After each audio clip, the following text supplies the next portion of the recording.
नमस्कार. देशोन्नती संपादकीय मध्ये मी ऐश्वर्या शिंदे आपलं स्वागत करते.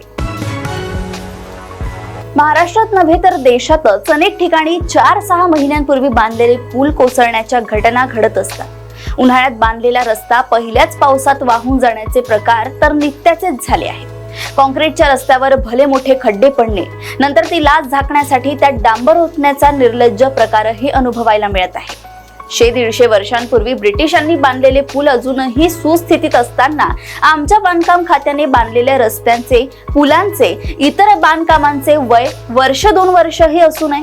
ही शोकांतिका बांधकाम माफिया, प्रशासकीय अधिकारी आणि राज्यकर्त्यांच्या निर्लज्ज देशघातकी युतीचे परिणाम आहेत. या निर्लज्ज युतीने आतापर्यंत अनेक रस्ते, पूल, इमारती वगैरेंची वाट लावली आहे.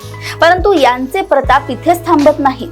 जानेवारीत ज्या भव्य राम मंदिरात रामाच्या प्रतिष्ठापनेचा सोहळा पार पडला, जे राम मंदिर जागतिक स्तरावरील भारताची सांस्कृतिक ओळख म्हणून सत्ताधाऱ्यांकडून मिरवले जाते, त्याच राम मंदिरात पहिल्याच पावसाळ्यात गळती लागून आतला भाग जलमय व्हावा, या नियोजनातील भ्रष्टाचार समजायचा की बांधकामातील?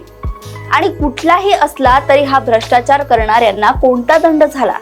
नव्या भारताची नवी शान म्हणून ज्या नव्या संसद भवनाचा मोठ्या गौरवाने उल्लेख केला जातो, त्या संसद भवनाचे छत देखील या पावसाळ्यात म्हणजे पहिल्याच पावसाळ्यात गळत असेल तर आधीच उल्लेख केलेल्या या निर्लज्ज युतीचे हातपाय कुठपर्यंत पोहोचले असावेत याची कल्पना करता येऊ शकते.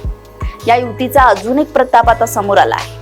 महाराष्ट्रच नव्हे तर देशाचा गौरव असलेल्या छत्रपती शिवाजी महाराजांचा पूर्णाकृती पुतळा मालवणमध्ये उभारण्यात आला. मागच्या डिसेंबरमध्ये नौदल दिनाचे औचित्य साधत साक्षात पंतप्रधानांच्या उपस्थितीत त्या पुतळ्याचे अनावरण झाले आणि अवघ्या 8 महिन्यात हा पुतळा कोसळला. या बेमुवर्तक होरांनी किमान महाराजांचा तरी अपवाद करायचा होता, परंतु तेवढेही सौजन्य त्यांनी दाखवले नाही. तिथेही भ्रष्टाचार केला. मालवणमध्ये पडला तो महाराजांचा पुतळा नाही तर महाराष्ट्राच्या मातीचे इमान तिथे कोसळून पडले असेच म्हणावे लागेल. अशाच घडामोडी व अपडेट सोबत पुन्हा भेटूया देशोन्नती संपादकीय मध्ये. बघत रहा देशोन्नती. नमस्कार. ठळक घडामोडींसाठी देशोन्नती न्यूज चॅनलला सबस्क्राईब करा आणि बेल आयकॉन प्रेस करा.